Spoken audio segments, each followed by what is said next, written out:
तो गाइस कैसे हैं आप सब। आज मेरा प्लान थोड़ा बाहर खाने का बना और हम निकल गए अपने लोकेशन पे। बहुत दिनों से वो खाने का मन था जिसे खाने के लिए हम जा रहे थे नोएडा सेक्टर 18। अब हम थोड़ी ही देर में अपने लोकेशन पर पहुंच जाएंगे। ये था हमारा लोकेशन। हम गए थे चंपारण मटन खाने। यहाँ पर मैं आपको पार्ट 1 है ये, इसमें पूरा प्रोसेस दिखाऊंगी कि चंपारण मटन आखिर बनता कैसे है और इसके बाद मैंने क्या क्या ऑर्डर किया, क्या क्या खाया, वो सब भी दिखाऊंगी। दिस इज़ नोएडा सेक्टर 18 और यहाँ पर ही इनकी शॉप है जिसमें बहुत भीड़ होती है। ये शॉप बिल्कुल अगर आप देखेंगे तो खाली नहीं रहती है। यहाँ पर अभी भी देखो आप गेट पे इतनी भीड़ है और बाहर ये इस तरीके से धीमी सी आंच पर ये मटन पका रहे होते हैं जिसकी खुशबू आपको अंदर बैठ के भी आ रही होती है। तो भैया को मैंने कहा कि भैया मैं थोड़ा इसका ब्लॉग शूट कर लेती हूँ, क्या ये अलाउड है। उन्होंने खुशी खुशी मुंडी हिला दी कि हाँ हाँ आप कर लो ब्लॉग शूट, कोई दिक्कत नहीं है। मैंने कहा ठीक है, मैं तो अभी नौसिखिया ठहरी, मुझे इतना सवाल जवाब तो करने आता नहीं। मैंने निकाला अपना सस्ता फ़ोन और उसके बाद मैंने कर दी रिकॉर्डिंग शुरू। और मैंने सोचा कि मैं खुद ही बाद में वॉइस ओवर भी कर लूँगी। क्यों? क्योंकि मेरे अंदर इतना गुर्दा था नहीं कि मैं बाकी ब्लॉगर्स की तरह पूछूं भैया इसमें क्या डाला, भैया इसमें कुछ क्या डाला। क्योंकि अभी मुझे ब्लॉगिंग पूरी तरीके से सीखने के लिए प्रो होना पड़ेगा और इसमें अभी वक्त है।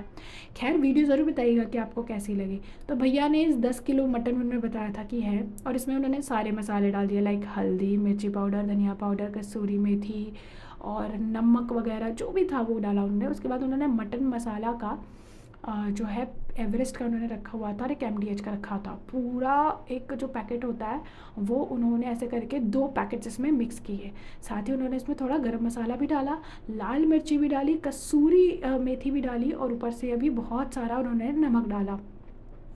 ये सब डालने के बाद उन्होंने ये जो जीरा पाउडर रखा था ये भी उन्होंने डाला। यानी जितने भी मसाला आप मटन में डालते हो वो सारा मसाला कर रहे थे। और अंत में उन्होंने अदरक और लहसुन का ये जो इन्होंने बना रखा था पेस्ट वो उसमें डाला।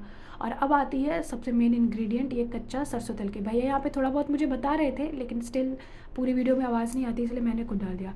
तो ये इन्होंने 10 किलो में तकरीबन अगर आप देखेंगे तो 1.5 लीटर सरसों का कच्चा तेल डाला है और वो अब इसे बढ़िया तरीके से मिक्स करेंगे। ये भैया ने थोड़ी देर बाद और मिला दिया था, मतलब 1 लीटर के अराउंड तो डाला ही।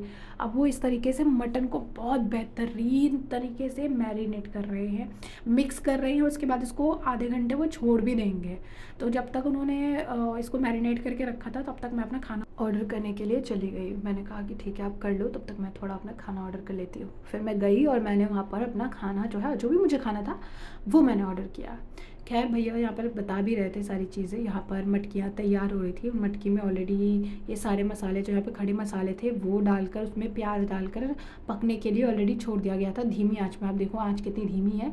और इसमें प्याज, लौंग, इलायची, दालचीनी, लहसुन, गोटा जो लहसुन होता है वो सब कुछ इसमें डाल दिया गया था। धीमी आंच में से ऑलरेडी छोड़ दिया गया था ताकि ये थोड़ा थोड़ा करके पकता रहे।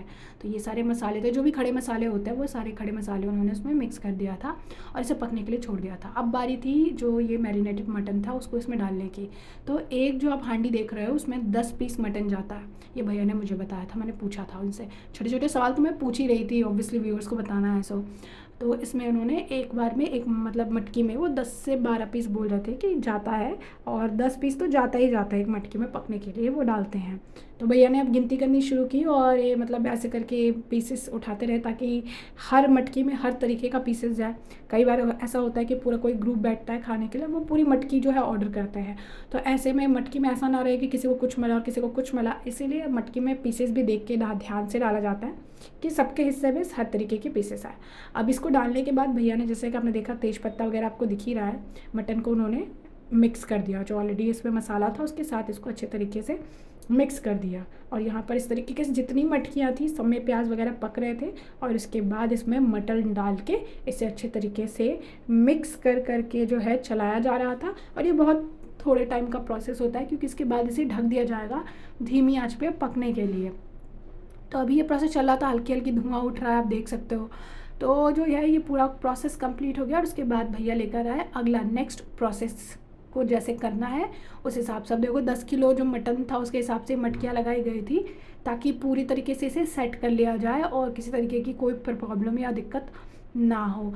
खैर ये पूरी मटकी उन्होंने जो है भर ली, जितनी भी मटकियाँ थी यहाँ पर वो सारा कुछ उन्होंने भर लिया। और उसके बाद आया लास्ट प्रोसेस लास्ट प्रोसेस ये था कि जितनी भी मटकियाँ में उन्होंने भरा था उस सारे को मसाले को उन्होंने चलाया, और चलाने के बाद उन्होंने आटा का जो घोल है वो तैयार कर रखा था, पतला सा घोल तैयार कर रखा था, मतलब आटा गूँथ रखा था प्रॉपर तरीके से।